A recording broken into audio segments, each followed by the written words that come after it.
Sir உங்கள் பேர்? என் பேர் சிதம்பரம். எங்கேருந்து வரீங்க? நாங்கள் பாண்டிச்சேரி சார். இந்த உமருங்கிற புத்தகம் வாங்கினீங்கல்ல, யாருக்கு வாங்கினீங்க? ஒரு என் நண்பர். அவர் பேர் முகமது ரஃபி. அவர் கொஞ்சம் இறை மார்க்கத்தில் ரொம்ப தீவிரமாக இருக்கார். அவர் வந்து இவர் தான் அவரோட இது ரொம்ப நிறைய செஞ்சுருக்கிறதாகவும் அது சம்மந்தப்பட்ட புக்கு எனக்கு கொஞ்சம் முடிஞ்சால் வரும்போது வாங்கிட்டோன்னு சொன்னார். அதுக்காக அவருக்காக வாங்க வந்தோம். அவர் வாங்கிட்டோம். ஓகே சார், உங்களுக்கு எத்தனை கால நட்பு அவர்? அவர் எங்களுக்கு ஒரு 25 கால நட்பு. உங்களுடைய நட்பு எப்படி இருக்குது? சிறப்பாகவே இருக்குது சார். இவங்க ஊடகங்கள் பரப்புற மாதிரி முஸ்லீம்கள் தீவிரவாதி அதெல்லாம் வாய்ப்பே இல்லை. இதில் நண்பா அவர் எனக்கு சகோதரர் மாதிரி. அவர் மட்டும் இல்லை, எங்கள் அதை சார்ந்து எனக்கு ஒரு நிறைய நண்பர்கள் இருக்கிறாங்க. ஏதோ ஒரு சில பாயிண்டில் யாரோ சொன்னதை வச்சுட்டு சொல்லிட்டு இருக்காங்க. மற்றபடி ரொம்ப நம்பிக்கையாக இருக்கலாம். ரொம்ப நம்பிக்கைக்குரிய நண்பர் தான் அவர். உங்களுக்கு இஸ்லாத்தை பற்றிலாம் சொல்லியிருப்பாங்கல்ல? நிறையா சொல்லியிருக்காப்புல. உங்களுக்கு இஸ்லாத்தில் பிடிச்ச விஷயம் என்ன சொல்லுவீங்க? நிறையா சொல்லியிருக்காப்புல. முதல்ல வந்து மற்றவங்க டிஸ்டர்ப் பண்ணாமல் இருக்கிறது பெரிய விஷயன்ற மாதிரி அவர் சொல்லுவாப்புல. யாரையும் ரொம்ப ஃபோர்ஸ் பண்ண மாட்டாப்புல, எதுக்கும் இது பண்ண மாட்டாப்புல. நாங்கள் ஒரு கோயில் போனாலும் கூட அதுக்கும் வந்து கூட வந்து இருப்பாப்புல.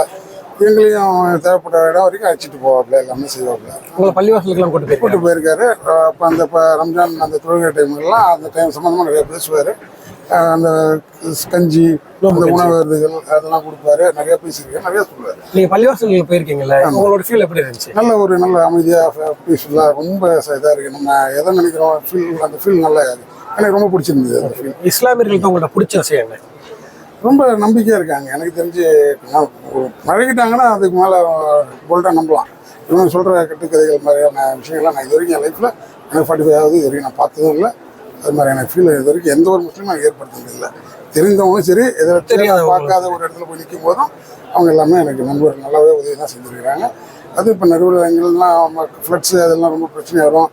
ஆம்புலன்ஸாக இருக்கட்டும், ஃப்ளட்ஸு அந்த டைமில் அவங்களோட ஹெல்ப்பாக இருக்கட்டும், அதனால் அது ரொம்ப நல்லாவே பண்ணுறாங்க. பட் சொசைட்டியில் பேசிகிட்டு இருக்கிறாங்க. அதெல்லாம் பார்க்கும்போது எங்களுக்கே கஷ்டமாக தான் இருக்குது. Okay okay. நம்ம ஸ்டாலுக்கு வந்திருக்கிறீங்களா? ஆமாம் சார். இந்த புக்ஸ் எல்லாம் பார்த்து நம்ம ஸ்டால் பற்றி உங்களுடைய கருத்து சொன்னால் ரொம்ப சிறப்பாக இருக்குது சார். நிறையவே இருக்குது. எங்களுக்கு உண்மை சொல்லணும், நாங்கள் கடைசி நேரத்துலாம் வந்து பார்க்க வேண்டியது வந்தது. நான் திரும்ப வருவோம், வந்து இதுக்குன்னே ஒரு தடவை வந்து பார்ப்போம் சார். Okay okay. தேங்க்யூ. நன்றி சார்.